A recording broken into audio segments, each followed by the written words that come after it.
You're listening to the B&H Photography Podcast. For over 40 years, B&H has been the professional source for photography, video, audio, and more.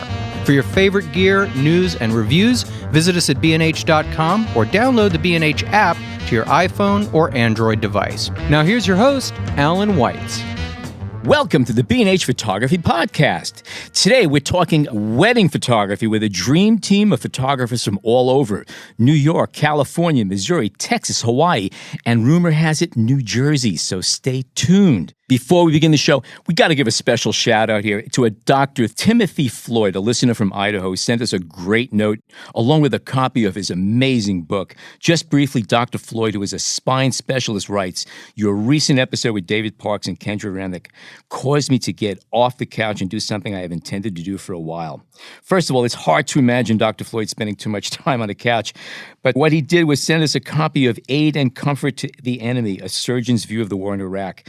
This is a book of his own photos and text, and it documents his service on the 934th Forward Surgical Team during the Iraq War. The book really meant a lot to us. The note alone would have been priceless for us. Thank you so much for taking the time and effort to giving us some feedback. Thank you, sir. Okay, on with our show. We have titled this episode Beef, Chicken, or Fish, and that will explain itself very soon if you haven't already figured it out. A couple of weeks ago, B&H hosted the Depth of Field Wedding and Portrait Photography Conference, and it gave us a chance to sit down with some of the most interesting wedding photographers out there, and today we present our conversations with 4 of them. We start with Andy Marcus of Fred Marcus Studios, a venerable third-generation studio in New York whose clientele is a who's who of the 1%. We're talking athletes, celebrities, and business leaders whose salaries enable the best of the best. After Andy, we're going to speak with Sara France of France Photographers. Sara has recently been named a Sony Artisan, and we're going to speak with her about using continuous lighting, about her growing business, which is expanding from San Diego to Austin to Hawaii. After a break, we're going to chat with Laurent Martin of Helena and Martin, a San Francisco Bay Area couple who have established themselves with lush, gorgeous imagery and a laid-back style. Laurent talks about embracing the chaos of the wedding day and finding the stories within. And then we're going to wrap up with the wonderful Sal Cincotta, a St. Louis-based photographer and master of lighting in all of its forms. Sal talks with us about improving your game, how to grow your skill set, and your network of clients. This is a fun episode that really touches on a wide range of wedding photography styles and business models. Sit back and enjoy. Now, we are with Andy Marcus. Andy, you are the second of 3 generations of wedding photographers here in New York City. You're sort of the cream filling between the 2 chocolate cookies. I am that is right. I am that white stuff in the Oreos. You are the white stuff in the Oreos. That's it.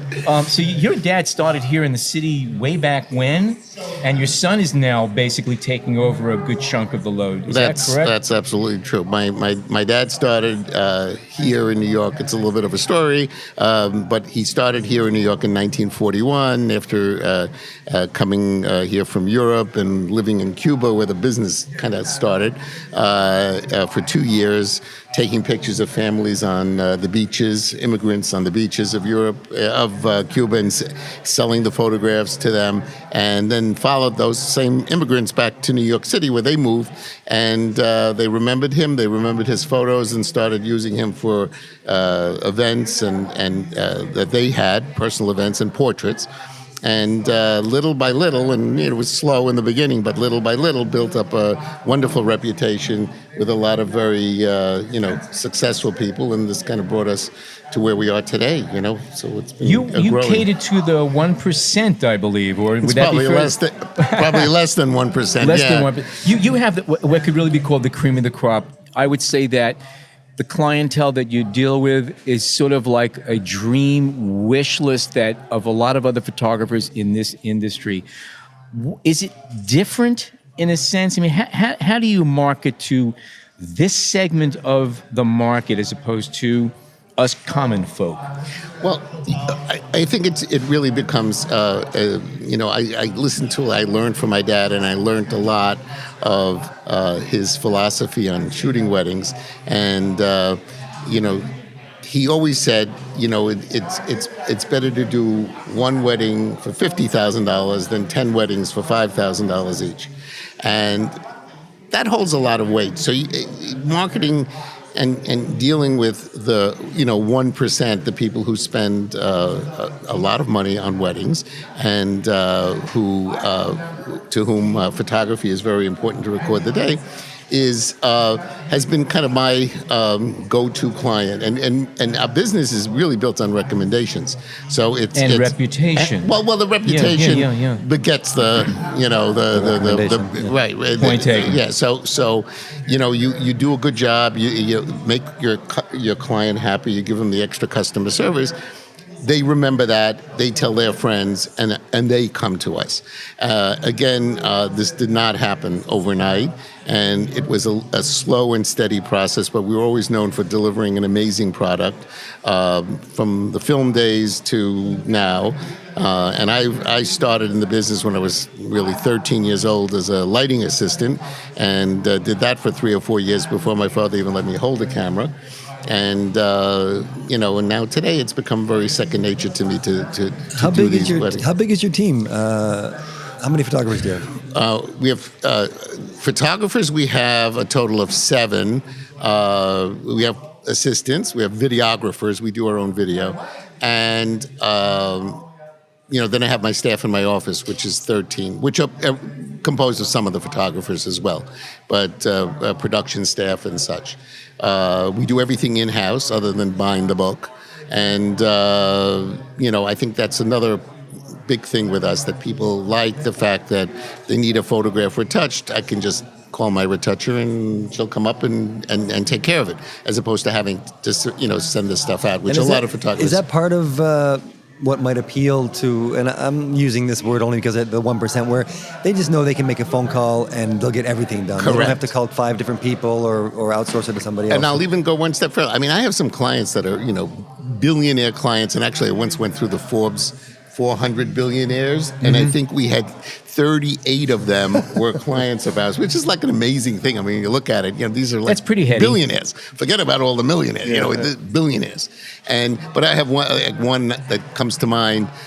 He's a big industrialist, and actually the story was that my dad actually photographed his wedding, and him to his wife, and then we've done everything for them for the last 50 years in their family. But we've come to the point where we photograph an event or a family portrait session or a wedding, whatever it may be, and he just says, make my albums and send them to me. And it's like, I pick the pictures, I know who the family is, I know who most of his friends are, we put it together, and doesn't care if it has 50 pictures or 150 pictures in the book or 500 pictures in the book. And it takes a while to get to that point. You guys must have quite an archive. I mean, a historical archive. We have about, in our studio, we go back at least 30 years of negatives. I have room that's, amazing. People come in, they just can't get over it. And I can find something, it's very organized, all, file numbers and easily found. So I can find something. I can be on the phone with somebody, and in 2 minutes I can call down and the negatives are up. And do you ever get calls for editorial use to say, hey, we'd like a shot of a wedding of so-and-so from 1978. Do you guys have something for us? All the time. Yeah. And now with digital, it's a lot easier because you can tag all the pictures, and we can just, somebody wants to see wedding rings, I can just, type it in and they all come up. That's great. What was a breakthrough wedding that got you guys onto this track where you're dealing with this element of clientele? That's a great question. I think my biggest breakthrough wedding that comes to mind was probably 30 years ago. We did, maybe even a little longer than that, we did a wedding for Marvin Davis. Marvin Davis was the owner of MGM at the time, a big oil baron, tycoon. And I still remember... And I still remember him coming into the studio, and he came in with his bodyguard, and the bodyguard carried a briefcase.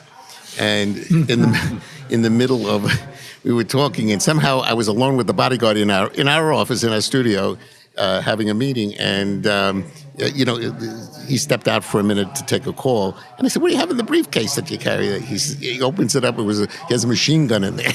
So that's his bodyguard. I go, okay. So he comes back, and we're talking, and we're talking about the photography, and we booked up the photography, and we're all good. And as soon as the topic of price came up, you said, "No problem, it's free. Don't worry about it." I said, "Give me the other briefcase."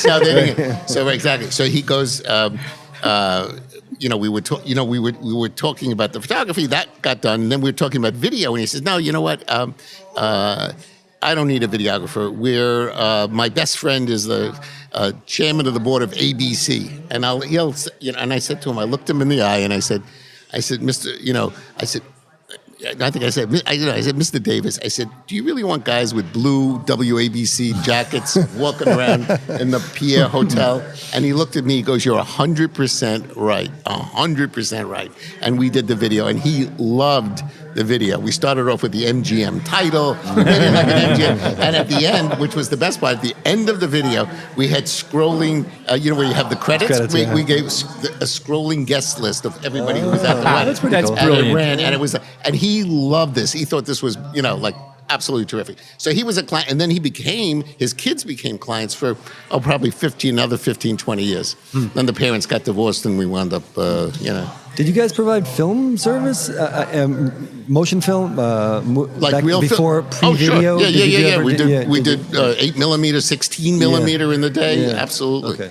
Yeah, we did it all. Wow. We were, it's interesting to get these clients. You get somebody. I remember he's still around and a big player, and his son has even became a bigger producer and writer.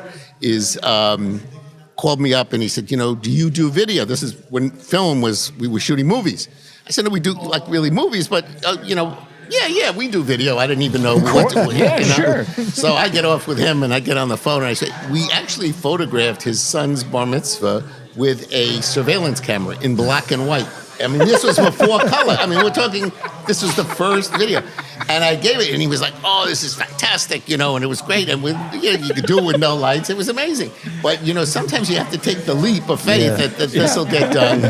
And then there all these ideas came along, and we wound up, building little by little. You build up the business, and you got better with the video, and the photography got better. Then digital came along. That changed a lot of things. But it's all good. But you have to do it. It's step by step, and, it doesn't happen overnight. But once in a while, you can get a really great client, and you got to make them like super, super, super happy. I make all my clients happy, but sometimes when this could be like the beginning of something, it works. We did, my son photographed LeBron James' wedding. Oh, yeah? And from LeBron James' wedding, which was in California, they flew us to California to do the wedding.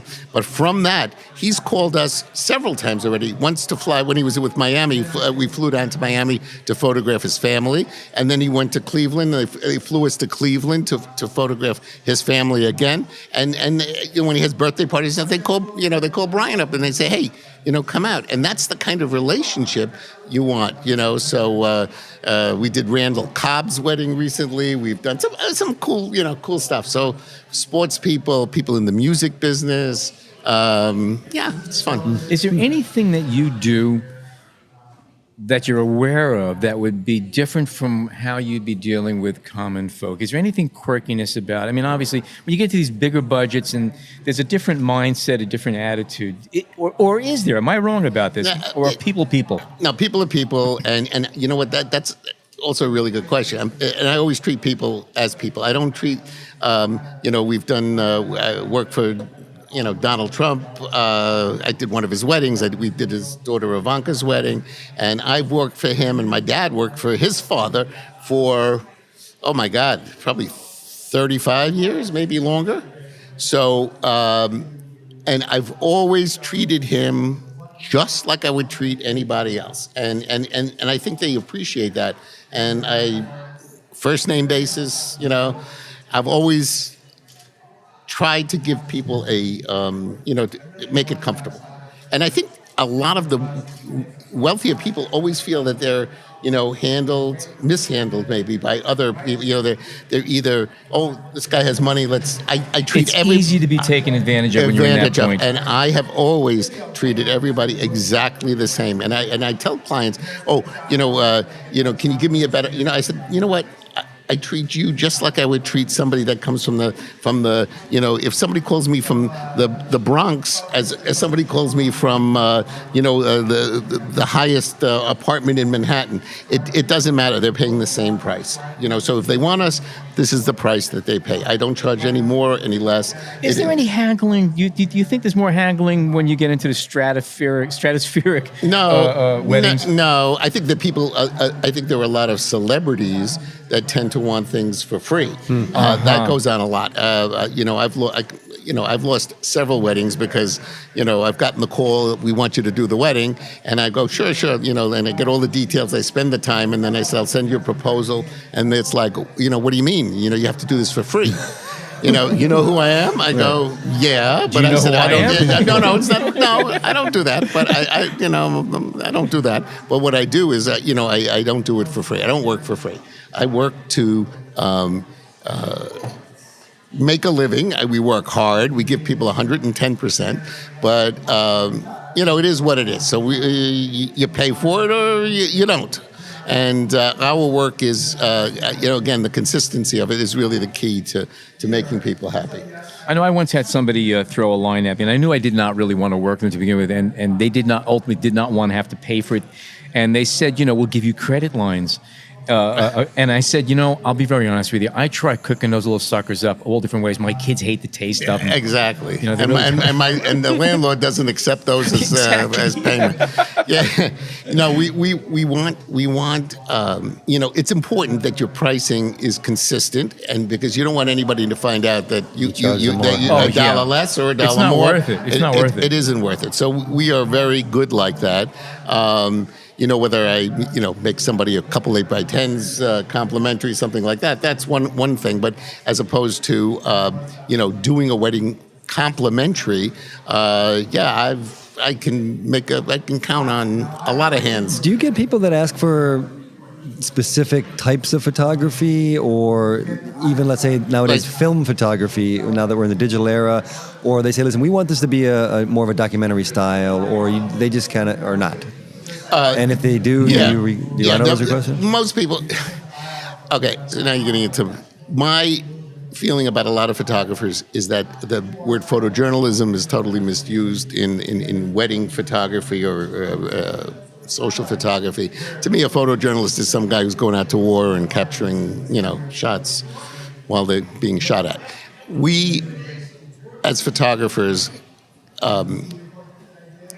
go out to capture a day, tell a story in the best possible way.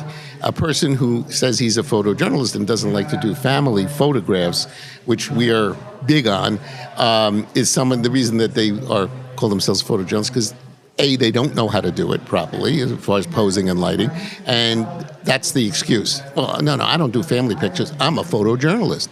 So we offer beautiful family pictures, which I think are timeless, and that's, in the end, what people are looking for. This is what I sell probably 60% of in albums and such, are the family photographs. And look, I'm in business to sell lots of pictures. It's not just taking a few, take 1,000 pictures and hope you get a few that are good. It's about getting amazing photographs that last generations.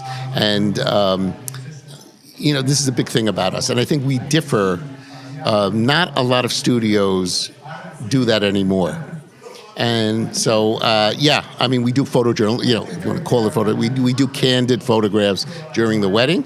We arrange for people to make all their, plan the day so that all these family pictures and such are taken prior to the wedding. So once the guests arrive, they're done and free and can enjoy. And that's it. We have that reputation.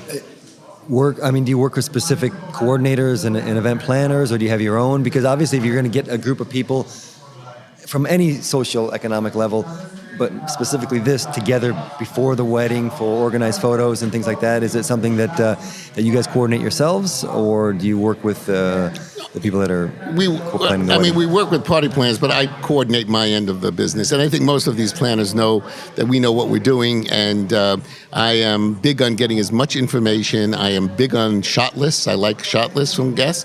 I've been on panels with photographers who say when I get a shot list, I tear it up because I'm a photojournalist. And they don't want, it's easy to think that will make a client happy, but it doesn't. So for me, it's all about getting, when we do these weddings, and we do weddings, we just did one a couple months ago, 1,400 people. And out of 1,400 people, there are 1,350 that aren't important. There's the 50 that are really the most important people. Those are the ones that I'm interested in making sure we get so that the client is happy. They don't care about the other 1,350. Shot list is like saying, hey, this is what I'm going to buy, basically. If you don't have it, you're guessing. How many photographers do you have at a wedding of that size? 1,400? Yeah. I think we had 4. Yeah. Now, you just went over things saying a shot list. So you've established it. This is the goal of the day or the evening. We have to accomplish this. Is there any one picture that you would consider to be absolutely imperative that you have before walking out the door? Is there any one picture? No, because it's a story. It's not really, because the day is a story that you want to tell, and it's not a bunch of snapshots. There is a beginning and a middle and an end to the story, and you want it to make sense. So to me, the portraits are beautiful. You need gorgeous portraits of the family, of the bride and groom. Obviously, you need the ceremony, the procession, the kiss at the end of the ceremony. The recessional is always an amazing picture when they walk into dinner and they're announced for the first time as husband and wife, and they walk into dinner, and you get that expression. Their first dance is important. Father-daughter dance, the emotion of that.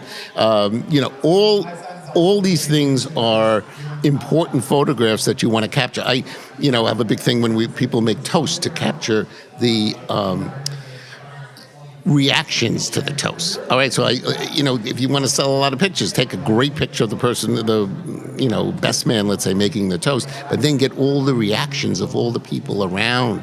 That's what I sell. So I take one picture of the best man. You get a good shot. Take 2-3 pictures. Make sure you have a good one, and then spend the rest of that speech going around getting the expressions of the bride and groom. Do you ever actually say you're working with, say, 3 or 4 photographers? Would you ever give one photographer think, I just want you to get those reactions from everyone and don't ignore everything else. We'll deal with it. You walk around the crowd and grab stuff. Would you ever do that? Yeah, always. Yeah, okay. I mean, that's how you work with a team. So you have, in the bigger weddings that we do, which are a lot of them, but we usually have 2 or 3 photographers. So yes, everybody has a job. I don't need 3 photographers photographing the best man making a toast. They're only going to buy one of those pictures. But if I can get a great expression from the bride and the groom and the mother and the father and the brother and the sister, I can create a page that I'm selling now with 8 or 10 or 12 pictures on it.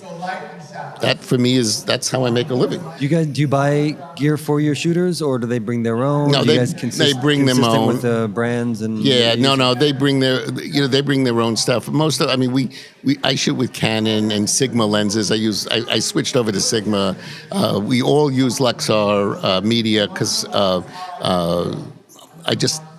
reliability is amazing. I haven't had any problems with their cards or anything. So and they're fast and they keep up with the way we shoot. What about lights? What do you guys use? Lighting, I am using Profoto and Dynalight for the majority. I just started using the Profoto A1 as my go-to light and put away my Canon lights. So I think the trend is to lighter equipment and smaller cameras. I think the biggest hindrance here to the wedding photography, it's just carrying all this heavy equipment around for hours has become like a nightmare. I mean we've always had it. I mean, I started with 30-pound battery flashes and potato mashers, those big Honeywells and all that stuff. Exactly. And when I first started, we were shooting black and white with a Graflex camera, and it was just ridiculous. And then Rolleiflex I used, and Hasselblad, and now I'm a Canon. I shoot Canon. My son shoots with Nikon, which he loves. You do yeah, we all, everybody's doing what they can. A couple of guys are now experimenting with Sony. The new Sony cameras are amazing. Yeah. So it's all, we're trying to get it down, lighter. But and do you shoot still? Of course, yeah. I just shot this weekend. So, next week I have a wedding like with 500 people in the Pierre. So we're busy. What's your favorite venue? Because you've been in a lot of places in Manhattan. Is there any place that that really just lights you up, that you know it's going to be a piece of cake? I love working with at the Pierre and Plaza hotels, smaller weddings, St. Regis Hotel, because the staff is very professional. I like the venues because the backgrounds are great. But you can make any place look great. I remember doing something for Vera Wang once up in one of her showrooms, and the whole wall, it was like all radiators, and I said, oh my God, what am I going to do? And I made it happen. It just, it's taking, a lemon making lemonade, as they say. It's just, you're not always in gorgeous settings. I'm looking around here. It's like, yeah, what would you do? And this could be where you are shooting. And let me know. Across from us are a couple of white drapes there. I put the bride, 10 feet from there and work, done. and it's out of focus, and we got a background. It is what it is. So it's working, and kind of understanding the venue. If I don't know a venue, I might go and check it out. Today I know pretty much what I'm going to do and the way it's going to be done when I walk in the door. Are you involved with destination weddings at all? We do a ton of them. Yeah, we just did a $5 million wedding down in Miami Beach 2 weeks ago. And they had Usher was one of the entertainment. Diana Usher was Ross. Actually an usher. No, Usher was even more than an usher. I'd like to get paid what that usher got paid. So Usher was there. Diana Ross performed. Jeremy Piven. I mean, it was crazy. So this was a huge event, and money no object. And we had a whole team go down. Video stills. We had like 8 people down there. So, one last question for you. You go down to a production of that scale, okay? Question I have for you. When you're faced with it, beef, chicken, or fish? I usually go with the fish. Okay. I find, chicken's like rubber. Choice. Yeah, fish is the way to go, most times.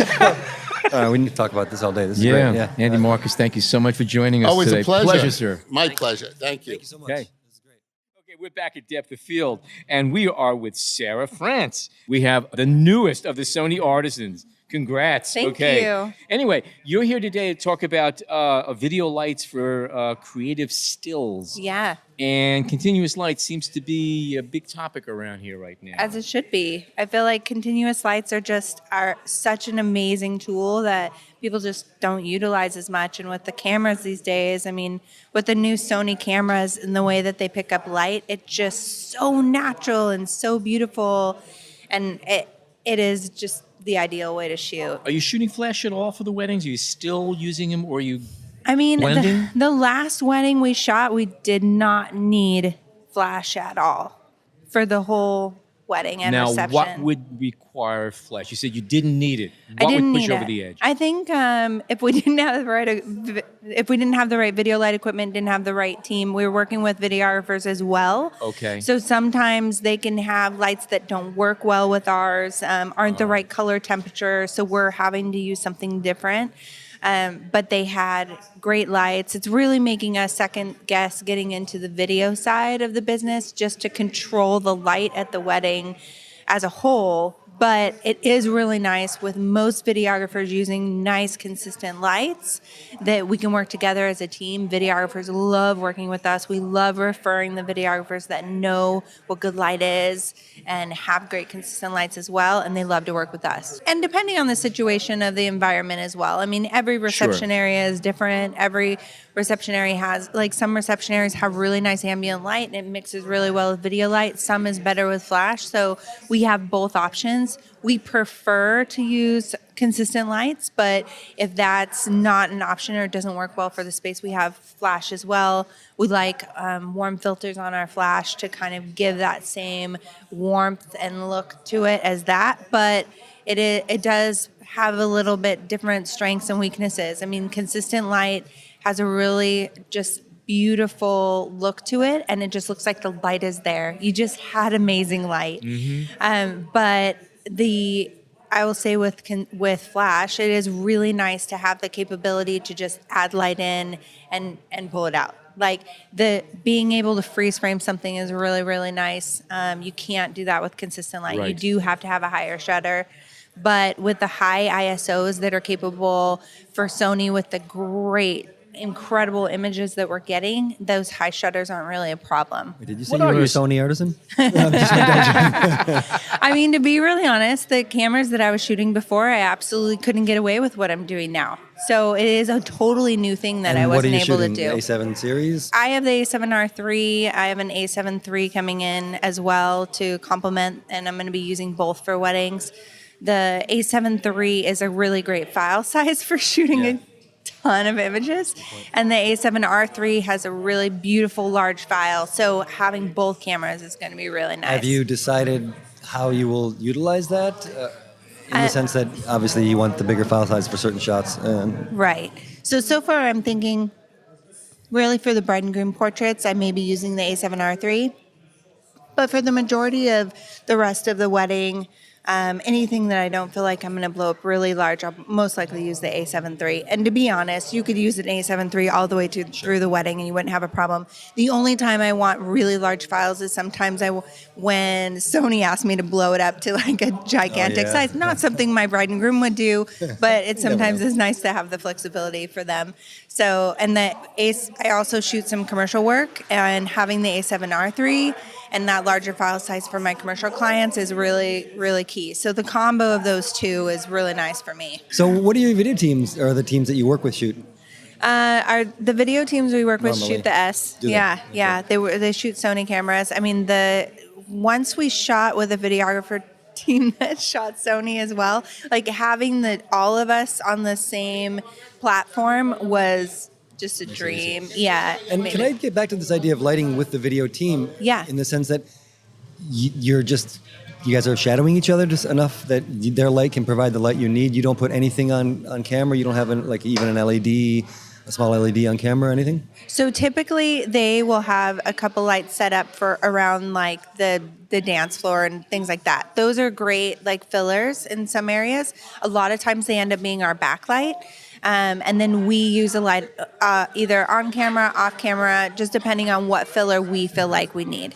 So we will use both. They never really provide everything that we need, but it is really nice to not set up 4 lights, and instead they have theirs and we have the filler, and we're getting And when you kind do of a mix. the formal family portraits, do you use their lights also, or you provide your own and they are LED, I'm assuming now? Formal family portraits almost always happen in daylight. So we pick really gorgeous spots with great, like with overhang and gorgeous lighting kind of coming in for the family portraits, and don't really need fill flash for that. So we have it if we need it, but to be honest, most of the time we don't, and we just love the natural look of the ambient light and the space. You made a comment earlier that comparing digital with film, or actually with strobe and stuff like that. You said that ISO is no longer an issue because that work, especially with continuous light, you could bump the ISO to make up for depth of field or whatever. What is your normal ISO now for the Sony? Like it used to be, everyone would say, 100, the lowest, you need the finest grain. Yeah. That's not the case anymore. So what No. is standardized now? What is your starting point for ISO when you're shooting stills Yeah. at a wedding? I mean, throughout the day, I'll change ISO, I think, as much as I'll change a lot of my settings. So I'll go anywhere from ISO 50 all the way up to, 6,400 really comfortably. Right. I have this gorgeous shot that they've blown up multiple times that's like 5,000 ISO. It was on the A7R2. And it's just stunning. Yeah, it's perfect. So I feel like having that range is so nice. It really is giving you even more light than your eye sees. You're like, there's no way this is going to work, and then you can see it. And having a digital viewfinder with the Sonys, you can see that you're going to get it. And that's the other thing I really, really love with using consistent light in combination with the Sony cameras is that you are seeing what you shoot. Everything is light. WYSIWYG. Everything. Yeah. You see the light, you see the exposure, you see exactly what you're shooting. So that's a really nice feature. And having that during a reception, the only problem is we end up shooting more because there's no fail. There's no like, oh wait, I can't get that shot because I need to move this or move that, or I need to adjust something. So because you're seeing what you're shooting, you can nail it every time. Yeah. Do you ever Yeah. use set your ISO on auto for weddings, or is that too tricky? We shoot on manual everything. I know the cameras do such a great job at determining these things, and it's a really great way to find a starting point. I tell people when they're learning, like, put it on aperture priority, see what the camera says, and then start there and adjust. Like, then go to manual, start with the settings that the camera had, and then adjust it. You want it a little lighter, you want it a little darker, you want it a little less, a little more depth of field. So all of that are things that you can adjust, but having that manual control over everything, including white balance, is a huge benefit. Sure. And on the back end, when you're doing post-production, man, we shouldn't even pay our post-production company. It's like so easy. Well, actually, that's kind of a question I wanted to ask, because you had spoken about how much you will end up shooting with the Sonys. Yeah. And are you thinking about the back end and the editing process because of that? And do you do that yourself, or you're hiring someone to do that, or how's that work? Yeah, the girls wish I thought about it a little more, I'm sure. But we do all of our culling in-house, so all of the culling gets done with the team. I don't do my own myself, but we have different team members who really enjoy culling. So those are the team members that do culling on. And they're also photographers? Yes. And then we have some of our team members, like Mackenzie doesn't like to do her own culling or editing, but she loves social media. She does all of our social media calendars, has all of it planned out for like the next 3 months. Yeah. And I'm like, wait, when's the next holiday? I don't understand, you know. And you don't do it for division of work, or because you just don't enjoy, or sometimes it's a benefit to have somebody else edit your photos, obviously. Yeah, I mean, we have really gotten our team down to understanding the strengths of each individual person and being able to really, really tap into those strengths and lean into those strengths. And we've just decided that some people are better at things, they're quicker, they're more efficient. And since we've been a team for so long and understand what we're looking for, it's so easy that we can lean on each other. And really culling and editing takes me twice as long as it does anyone else on my team, because I'm a perfectionist. Especially if it's your own work too. If it's your own work, you Yeah. really look at it more carefully. Yeah. Well, and two, I think sometimes I can overthink things, but if I want to do that, I can pull those images in and work on them individually when I want to. But it's definitely not where my strength lies. And I do a lot of the business side of the business. So I spend a lot of time in that area. So, I mean, you had mentioned earlier that you now have branches, I don't know what you want to call them, in Austin and in Hawaii, and you're based out of San Diego. So can you kind of just give us the brief history of the evolution of your company? And I mean, did it start with just you and a camera? It started with just me and a camera. I was really on my own for 10 years. And I did my own thing for quite a while. I did everything from, I used to train people on how to use aperture. So I used to definitely do all my own editing and post-production. So I was on my own for quite a while. I had always thought about having like an associate, right? But I hated the idea of that. I didn't really felt like having a photographer come and join my team.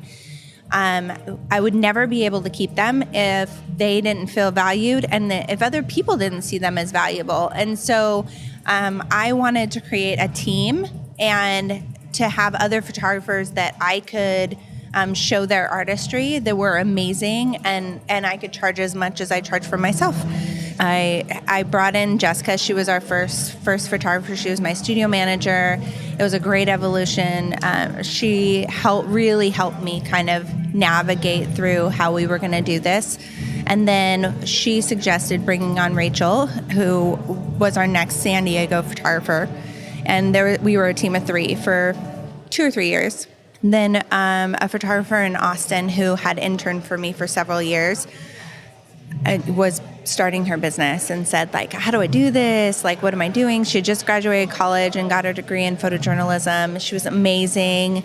And I said, well, what do you think about this idea? And honestly, the girls in San Diego were a big part of saying, like, hey, why don't you just bring her on the team? We'll expand to Austin. And so we had to really delve into how to do that and what that means, because it's a completely different business model. And then she found Mackenzie. Mackenzie's our newest photographer in Austin. And then this year, Rachel got married and moved to Hawaii. So that's how Hawaii came about, which is great because we actually really like the team of two. So we're looking for a counterpart for her in Hawaii, and we're hoping to expand to about a team of 10 is where we think our sweet spot is. And how much are you shooting? I still shoot probably just as much as the rest of the team. We all shoot just depending on the season, but we all typically try to be somewhere around 15 to 20 weddings a year. And how do you keep the members of your team to, I guess you wouldn't have hired them if you didn't feel this way, but Yeah. to keep the aesthetics similar so that it's a Sara France photo or a France photography photo? We have those conversations sometimes too, but we have specific things that we have presets that at least get them kind of to the right place. But we also use companies to help us as well. So we use Shoot.edit, who does our post-production for the majority of our work. In Austin, Kira really loves doing our post-production there, so she handles all the post-production for Austin. So again, it's like, it really is dependent on what each team member wants to do. And when they come in, I say like, okay, like what do you hate doing and what are you so fired up about doing? And let's just figure out how to get you into fired up mode all the time. Like, I just want you doing what you are most passionate about, and I will figure out the rest. Well, if somebody else on our team who can handle it, we have a company we can outsource to, we'll get it handled. So that really makes for everybody to just be stronger. Yeah. And you had mentioned that now recently you're breaking out to other forms of the photography business away from just weddings. Yeah. You want to talk about that a little bit? Yeah. So at our last retreat, we do an annual retreat. We're trying to make it biannual because we have so much fun. And this is a retreat of France photography, your team. Okay. Yeah, France photographers, all 5 of us get together in one place, hunker down in like an Airbnb, and just, do all the fun things that girls do. We cook and we eat and we talk and we retreat. And so We should do that. Just the 3 of us. You know that? guys do it. It's usually called golf, I think, but but they Not this 3. But at the last retreat, we decided that one of the passions that we have as a company is really to support other small businesses.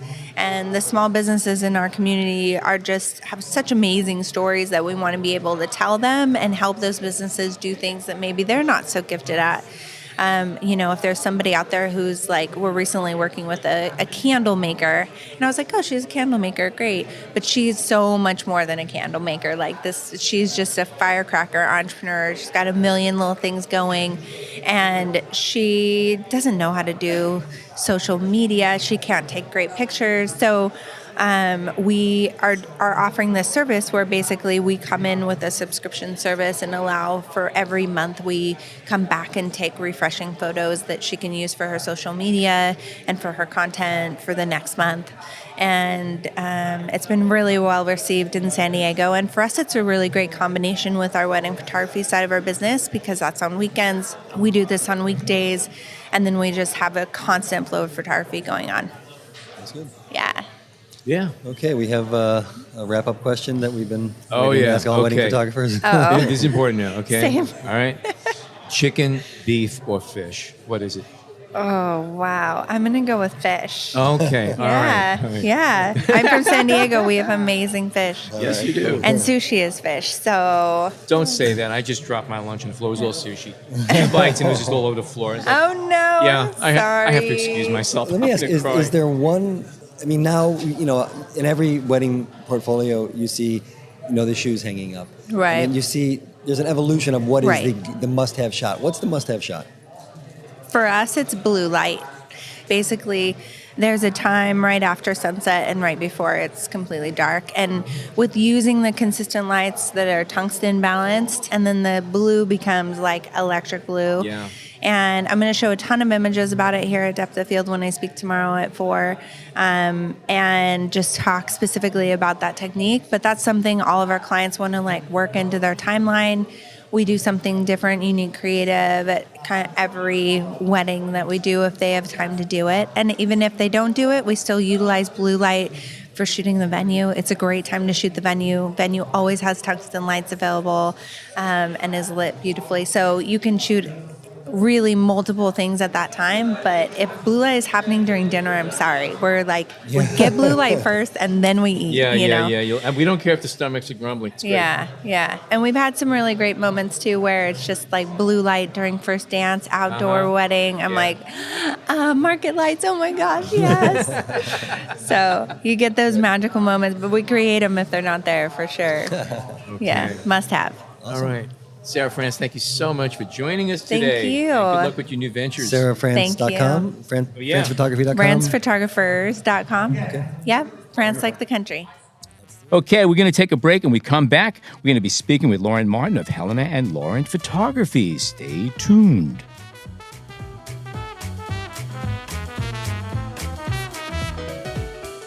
We hope you're enjoying this edition of the B&H Photography Podcast. Send us a tweet at BHPhotoVideo, #BHPhotoPodcast. We are back. This show is being sponsored in part by Adobe, Leica, Panasonic Consumer Division, Profoto, Sigma, and ViewSonic. And these are all terrific companies, and they all have displays here. We're looking at all their stuff and playing with all of their wonderful toys. And we are now being joined by Laurent Martin of Helena and Laurent. I want to make sure I get that right. Helena and Laurent. Well done. Photography, and you are in the Bay Area. Correct. North of SF, California. And you're joining us today. Now, you guys are a little bit different as far as your approach. A lot of the conversation today with a lot of other photographers and manufacturers is all about continuous light and LEDs, which is exciting stuff, and it is technology. You guys specialize in available light or natural light. Yep, and truly it's the technology as well that really allows us to shoot this way. But yeah, we rely on our camera and our ability to capture photos with available light. And how does that determine? Does it determine the choice of venues that you decide to work at? Does it determine any decisions you might say no to a wedding? Inherent in wedding photography is a wide variety of lighting conditions that you have to be able to handle. You know, you have to be able to shoot your camera in full light, and you also have to be able to shoot your camera when the lights go out, and maybe you're out in the field having dinner somewhere. So, you know, of course, every wedding ends up with a speed light on, and we're at some point working with light. But no, that's not the biggest concern for us. Technology's been in your favor the past 5 years or so as far as what cameras can do. I mean, you can literally stand in a pitch black room and take a perfectly exposed sharp photograph with no light. Yeah, and you can also screw up royally and still get your photo out of it. But you have to try harder, I think. Oh, you do have to try harder. It's not as easy as it used to be, but that's true. Well, we shoot Nikon, and honestly, all the gear that's coming out now is incredible. So not to push one in front of the other, but the way our cameras work is they are exceptionally good at recovering information from the dark. Yes. And very bad at recovering information out of the highlights. So very often when we're looking at photos in the back of our camera, they look horrible. I mean, they're just horrible. We've exposed the whole photo according to that highlight. And when you're looking at the screen, it's like, you know, we shoot photos that are beautiful when they're done.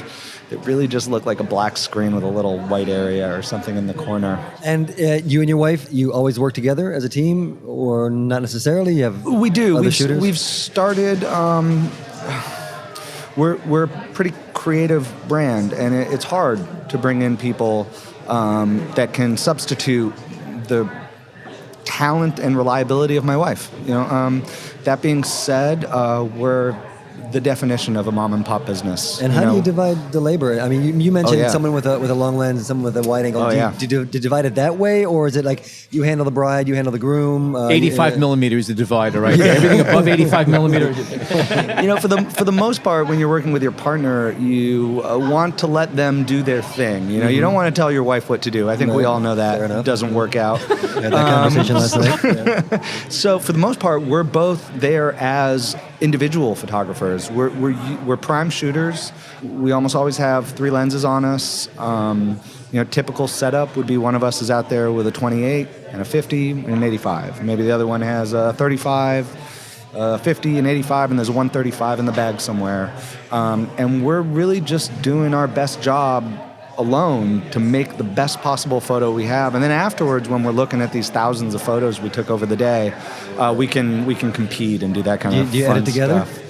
Yeah, it goes into one pile. We're not looking at who shot the photos when we call them. It's really just about, and sometimes we're standing right next to each other, taking the same angle with a different lens or the same lens, and it's just the difference of, man, you just composed that just a little bit better, or you were a foot back and that's all it took. At a wedding, do you guys text each other? Do you have hand signals? So a combination the of things? morning often starts split. Not all couples, but many couples aren't together during the morning. So usually, traditionally, I'll head off with the boys. We'll go chat and play pool or whatever boys do before, drink beers or something before the wedding, and she'll hang out with the girls. We communicate and coordinate to get a first look going together. When we're shooting together, for the most part, we have, for example, in the ceremony, so we're not kind of standing on top of each other, right? Frame either. Yeah, usually one of us will take what we call the entrance, which is where the family's lined up, mom's waiting with dad, they're hugging, they're talking, and one of us will take the aisle. And so we're in like two totally different worlds. There's no interference.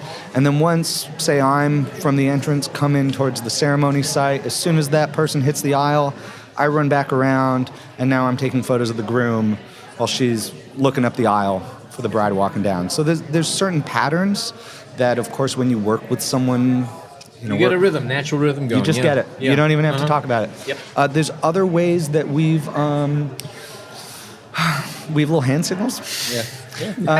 They're pretty basic. Usually, it's just communicating what it is that you're doing to the other person, and it amounts to if you're on a telephoto or a wide, so that you don't get in their photo. So if we kind of put our fingers together and hold them up in the air, like two fingers together, and if we split them into a V, that's a wide. If they're stuck together, we're on a telephoto. And just that little signal is all we need to know, like, you're not in my shot for the kiss. I'm just wondering how many people who are sitting there in the in the audience waiting for are watching you two and they're figuring these guys are like flipping the bird to each other. Yeah, They don't like each other. Football signals or something. Doing all the, it's not uncommon that we work hard. We climb trees and jump through bushes if we have to, and it's not uncommon that someone comes up afterwards and says, "Great job during the ceremony. You guys were really hustling and." Doing your little football hand signals to How each long other. have you guys been doing this wedding routine? So I guess we're going into our 5th season now. Okay, all right. So you got it down pat. Yeah. We're pretty much in a stride now. I mean, I feel like we know what to expect. The business, for the most part, just kind of runs. Like we built the business and this foundation, and things kind of work on that. And do you always? I mean, if there is a reason where you can't work together, do you call in course. somebody else, or Yeah. do you handle yourself? So one of the cool and things what's about working with another person and being sort of equal with another person, she's not the primary, I'm not the primary, there's no second here. We're both capable, and this kind of ties in, you asked about division of labor, right? So, of course, when we sit down with people, we say, look, there's 2 photographers. It's Helena and I, for sure. But, we're mom and pop business. Life happens. We had a baby last year. Helena had to sit out. I might get hurt. If you have 1 photographer, most likely, if they're hurt enough, you're going to end up with their assistant, maybe another professional that they bring in, but certainly not the same culture, the same style. Whether or not it's Helena or I leading the show, at this point we have a network of professional photographers. We bring them in. At that point, they become our second. They turn over all the files. I focus on marketing, client relationships. I'm on the phone. I'm on the email. I do all the meetings. I build contracts and web pages and stuff. Helena edits photos. So even if Helena's out having a baby, which is going to happen in a couple weeks, as it turns out. Thank you. I'll be off shooting weddings. I'll be working with clients before the wedding. I'll be working with clients after the wedding, and she will be editing the photos just like normal. So for them, they can get the same culture, the same images, the same style, even though, say, maybe one of us got ill and wasn't able to attend. And are most of the weddings in the Bay Area? Most of your work in the Bay Yeah, Area? we like being a local business. And we started this talk about natural light, and we did. your clients, they know what they're getting. They're expecting your type of work. They know that there's going to be you're going to play with it. You may flip it to black and white if you need to, and that's your client base more or less. Would you say? There's a lot of trust. Yeah. There's a lot of. They know they're hiring a creative. They know they're hiring an artist more than just a commodity. So there is a lot of trust in our judgment, and it's really not even stuff we have to get into with people. There's never a second guessing of our choices or our options. For the most part, our work, it changes a little with every wedding. The light, the people, it informs the photos, and we really do our best to, I guess, treat every wedding unique and give it the treatment it deserves. Now, the word video has not come up in our whole conversation. You guys shoot just stills, or are you doing video also? We are doing stills. We don't do video. We have a very narrative approach to wedding photography. So I would say, I don't know, 15-20% of our couples bring in a video. So, and that brings you to another question. Now, you guys are working with available light. You have a very specific style of working. Videographers are coming in, they're putting up lights, and that's changing your whole game plan. Yeah, but that's the available light at that point. There was no game plan. Point taken. Thank you. Okay. Maybe that's where it comes out. I'll give you an example. When we first got started, we shot this wedding, beautiful venue. We decide we're going to show up a little earlier. We're going to scout. We're going to find a great location for the family photos. We got it all figured out.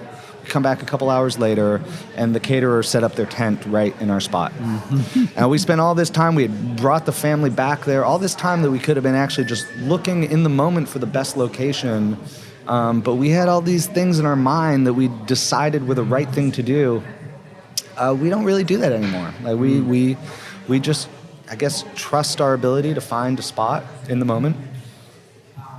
And makes things a little more exciting. Sounds like us this morning, right? Exactly. There was not much of a difference here. It was two key questions we have. Well, hold on. Go ahead. Hold that thought. Go ahead. Before we get there, the subject of your talk is I'm paraphrasing, but embracing chaos. Embracing chaos, or creating beauty out of the chaos. When you say that to a bride, I mean, I guess your clientele knows what they're getting, so they're not too worried about it. But you say this chaos is going to involve me not getting the photo of you and your husband kissing. Sure. You know what I mean? It's a balance, right? Because on some level, you're hiring someone who can handle that chaos and still get that photo. And as a team, I should say, as an individual, you're not always going to get the shot. But as a team, you're much more likely to. And I would imagine you don't really use the word chaos that much when you're sitting and talking with a client. Not pre-sale, not pre-sale, but on some level, the process of grooming clients to love their photos starts right at the beginning. Okay, that's a really good point. That's interesting. That is. So we have a lot of ways that we kind of start introducing those ideas to people. We set up a dichotomy right at the beginning, where on one side you have essentially an industry that wants you to buy a lot of stuff, and on the other side you have two photographers that only want you to have the best possible time that you can have. And we start setting up this idea. Later on in our sales meeting, we'll introduce the idea that even though we're talking about maybe 500 photos, this whole thing might just be about one photo. You don't need 500 photos. Who cares if you even get a photo of yourself kissing? Is that the photo you really care about? That this might just be about one photo. It could be you and your friends. It could be blurry. It could be something that doesn't even look like a wedding photo, but that photo connects you with this moment, with this experience. So trust is everything. They have to trust you. Yeah, and it goes on. We have a meeting with every single one of our clients before a wedding. We call them on the phone. And first, how are you holding up? Planning weddings is horrible. How are you doing? We say, look, have you ever thought about one day so much? This whole thing is just built to mess with your mind. You've taken a day, and we've started for months now, we've been wrapping it in paper. We're going to open it, like Christmas morning. And then we go on. We say, look, the devil's in the details. It's really hard. I encourage you to stop caring. So let go. Just let's go take a walk. Stop working on this wedding. I need you guys to just be ready to party and have a great time. And then we go on. We start telling them all the horrible things we've seen at weddings. I mean, I've seen Dad fall in the pond taking photos. I have seen Mom's dress catch fire. I've watched dogs eating wedding cake. All the Now that's what I call a wedding. That's a great one. Yeah, I like looking a forward party. to your sons. So right, I mean, right away, you know that those are interesting stories. Those are fun, and then we introduce this idea. Okay, so here's the problem with this day that we've been wrapping up. If everything works out exactly how you imagined, it's not a very good story. That's not very memorable. That's not very fun. And if you can start working on this mindset, start separating your expectations of this day and put yourself in a place where you're actually like there to be in it. These moments, these problems are quite fun and quite hilarious. And in 10 years, when you're remembering your wedding, Those are the stories you're going to tell. Absolutely. Those Great are going to be points. the best stories, the best stuff. So, dog eating the wedding cake, that's not a problem. That's awesome. That's So, the but best. you gotta get the That's photo it. of them. Gotta get the photo. That said, now that we've justified chaos and got everybody comfortable with it, what shot do you have to have before you walk away? Is there a must-have that you have, or is that just thrown in the wind here also? Yeah, I mean, I don't think of it that way. I try to pull those thoughts out because a lot of the time you're just copying a thing. And we have asked our clients, we have surveyed our clients to see what they like. And it's not the shots you think, it's not the dress in the tree or the stereotypical wedding moments. It's usually something personal, something that we can't anticipate.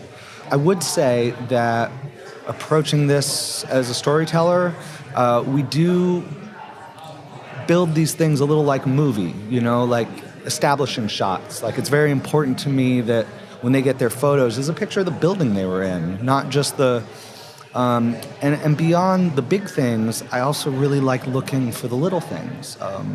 Little slice of light running over the flowers on the coffee table. Stuff that you'd normally pass the by. details. And The stuff that if details. you were looking at someone else's wedding photos, you wouldn't even understand the meaning of it. You'd be like, okay, there's cucumbers on a plate.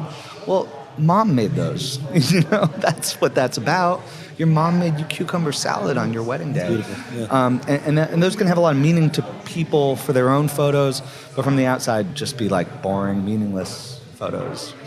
Yeah. So in your question, I guess no. There's no one thing there's no list. There's no shot list we're working off of, and if they have a shot list, we talk to them about why they might not want to think about that. It's come up. We have to help them understand that this is a chaotic thing we're all doing together, and the best way to really enjoy it is to not worry about it so Embrace much. the chaos. Yeah, embrace it. Have a good time. You want to ask the last question, or Yeah. should I? If you want to. Okay, all right. What do you got? And again, we're at a wedding now. Okay, one key question. Yeah. All right. Chicken, beef, or fish? Ooh, chicken, beef, or fish? Yeah. I'd probably get the beef. Okay. I think Helena would probably go for the fish. Okay, we're just checking because this. Yeah, I Okay. sometimes I regret not getting the fish, but I usually get the beef. Yeah. All right, Laurent, thank you so much great for joining talking us with you today. guys. Wonderful talking with you. Thank you again. Thanks a lot, man.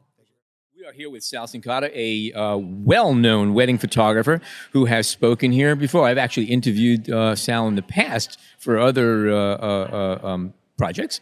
And you gave a talk today on lighting, and specifically, what did you talk about? We talked about mastering light, and it was an interesting topic because whenever you hear the word master, I feel like it has negative connotations sometimes, depending on what you're talking about, right? And I hate describing anyone really as a master, especially when it comes to photography. I think so. I was trying to explain to the audience, people talk about like, well, you need to do something for 10,000 hours, right? What was it like? 20 minutes a day for 20 years or 90 minutes a day for 20 years and you're an expert. Well, then that kind of got thrown out the window. People like Tim Ferriss said, well, you can become an expert at anything in 6 months just by dissecting and learning how to learn. And so there's all these concepts about becoming a master. But the reality is, as artists, we have to spend our time committed to a lifelong journey of learning, I think, as a photographer. Because the minute you think you know it all, that's when things start going sideways for you. And that's as a business owner and as an artist, I believe. The talk was then not necessarily about any specific techniques as much as embracing what you do and your lighting or working your type of lighting to the best it can be? Exactly. Now, you came out with a comment before about natural light that you don't think it's really... Yeah, Yeah, some comments it about drives that. me nuts when photographers identify themselves as a natural light photographer. I always feel like that's code for I don't know shit about lighting, right? I mean, it's one of those things where, sorry, we could bleep that out later. It's right on the line. So Use the word bupkis. Bupkis, all right. That's definitely a very Sal Cincotta word, bupkis. But I always feel like it's code for that, right? And what I try to get them to understand is I would never identify myself as I'm a flash photographer, right? So when did we start identifying ourselves as natural light photographers?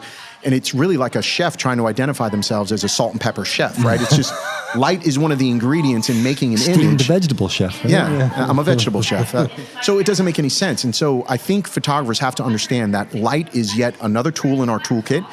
Just like having multiple lenses and cameras and modifiers, we have to learn how to use all of them. Natural light is one of those tools. We also have to learn how to use flash, right? If I'm working in an environment like this, I need how to work with that light that's in the room. If I'm out on a cloudy day, on a sunny day, I need to know those things as well. Well, maybe just time alone dictates the fact that you can usually only become or utilize one type of lighting at one event, and if you have not mastered, I don't want to get into that word, but if that's what you're doing, and you're proficient at flash lighting, and now you're going to do a wedding and you want to bring in set up a bunch of strobes, that's going to take too much time, too much effort, and you're going to have problems. So how do you balance all of the work and utilize all of it? Yeah, that's a great pushback on it, right? I mean, so the reality is, any given point in time, we could probably make the argument that just sitting in this room, I have a choice of using a reflector on you, a natural light, whatever's here in the room, and flash. Now I have to make a decision on what to use. Mm-hmm. But I don't think you can make a decision on what to use unless you know what all your available options are. And that's kind of my argument and position, is that as artists, as creatives, as professionals, we should take our craft seriously, hone our skills, invest in that, and learn. That doesn't mean I won't gravitate towards natural light 80% of the time, but at least I know how to use the other types of light, right?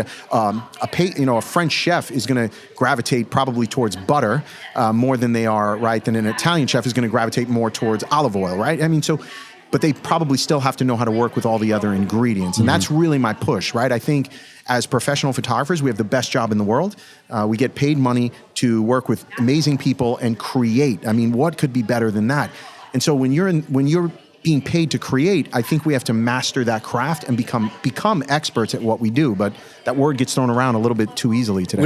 I think it's fair to say that your argument is solid. I think that it's important to be able to make the very best out of what's going on at the moment, blending whatever technologies or no technologies and just going and getting the shot, which is why you're there. That said, today's cameras, and I don't care what brand you're using, we can take pictures under lighting conditions that were unimaginable 5 years ago. Agreed. That said, is there not more room for, let's call what we call natural light? Because you can go in that room right now where the speakers were, you spoke before, you're looking at it right now, it's dim as heck, and it's got violet light, very moody. But you can go in there and you could handhold a shot and get it. Yes, but I think that's part of the problem. I think our industry is becoming watered down in a sense by that very nature. Now, I'm not hating on the new photographer up and coming, not by even a small stretch. I'm in education. I want to teach them. Hey, anybody can take a picture with a phone right now. It's Take exactly a great right. picture, Exactly. but that doesn't mean you're a photographer. Exactly right.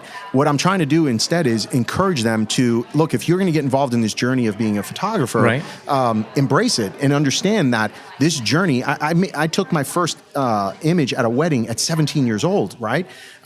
If I shot the same way today that I shot when I was 17 in the 1980s, I wouldn't be in business right now, right? So I think we have to understand that we are part of the tech field, right? And I know your audience may not know this, or you may not know it. I worked at Microsoft for 10 years. And the one thing they would always ingrain in our heads is the only constant is change. Well, I think the photo industry is going through that right now, right? I mean, truly, every massively, sure. 3 months. So how can you, and you're seeing the older studios struggle, right? The photographers who've been in business 40 years, right? They're like, these kids today, they don't even know. I mean, it's just like whatever. but you've got to invest in learning. I mean, was Facebook a thing for us like 5 years ago? It really wasn't. It was just kind of coming on the scene. Now, if you're not like doing things on Facebook, you're not doing marketing, you're not doing social media. You're showing your age. Yeah, Facebook is passé. I just want you to know that. You get my point, right? Yes. 5 years from now, it's going to be something else. By the way, my kids told me that. I'm just sharing it with you. No, thank you for passing on the knowledge. I'm learning as we go. Face what now? Anyway, but I just want to get to maybe the idea of the different kind of lighting here. And when will you take the time? And let's say you're looking at a job, you're looking ahead to a wedding you have coming up, and you know, you have the technique that you use. You're not going to use that wedding to introduce to practice with another set of lighting. I mean, when are you going to find that time? And when are you going to make the break and say, okay, now I'm ready. Let's give it a go. I love exactly the question you're asking, because it is something I also teach. Every year for me, I take 2 to 3 weeks and I schedule photo shoots that are practice sessions. So I work with Alyssa, who's my assistant. She's helping me put all this stuff together, and we're planning for a year. Right, so right now we're already planning for this summer. It gets in St. Louis, where we're based, it gets hot. Weddings slow down for us. So now we take a 2-3 week window and we're doing practice sessions. So I'm trying new lighting techniques, all things that I would never ever do on a wedding day. That is not where you want to practice, or I would never practice on a commercial job. And I'm not kidding you. Every year I learn something new about our industry, and that's what I'm trying to say. You have to be this. Craft that we are part of is a journey, right? There is no destination. I will never get to a point as an artist where I go, I now have learned everything, book closed, I'm moving on. It's what's new, what's next, and like I just found out, Facebook is no longer a thing. My life has been crushed. Wait, it's funny, you talk about having to keep learning. Yesterday, we had Douglas Kirkland on, he's a legend. And the man's 84 years old, and he's talking about how amazing technology is today, where he's talking about his Canon cameras and the fact that they'll do anything he needs them to do, and all the things, again, this man's been shooting for But it's a mindset, decades. right? Because how many people do you run into that are 50 years old and they still want to talk about the days of like film when I was in the dark room? Like, hey man, that's awesome. And that's cool that you have that knowledge, but you got to move past that, right? So now you got an 84-year-old guy who's probably more tech savvy. He's probably the guy who told you about Facebook. But now you're seeing like somebody who's that old, who's like still moving forward. I'd like to believe about myself that I'm going to be that kind of guy, and so time will tell. But I think that's something we can all learn, not just new photographers and coming up. I think it's something we can all learn, that we have to be committed to this lifelong journey. Cool. All right. Terrific. All right. Sal, thank you so much thanks for having me. Also, now, before we leave, one question I want to ask you. First of all, people want to see your work. Where should they go? Go to our website, salcincotta.com. It's SALCINCOTTA.com. Okay. If they want to learn, because we have Shutter Magazine, which is a free online photography magazine. You learn lighting, posing, business. It's behindtheshutter.com. So if you go check that out, it's a free resource. Okay. And one final question. We've been asking each of our guests, beef, chicken, or fish? You got to go beef. Okay. All the time. Sal Cincotta, thank you so much for stopping in. Thank you. Okay, that wraps up another great episode. Thanks to Andy Marcus, Sara France, Lauren Martin, and of course the great Sal Cincotta. Remember, the best way to support our show is to subscribe. But we also love getting feedback and comments on iTunes or on the mothership, the B&H Explorer blog. Just Google it. On behalf of Jason, John, and myself, thank you so much for joining us today.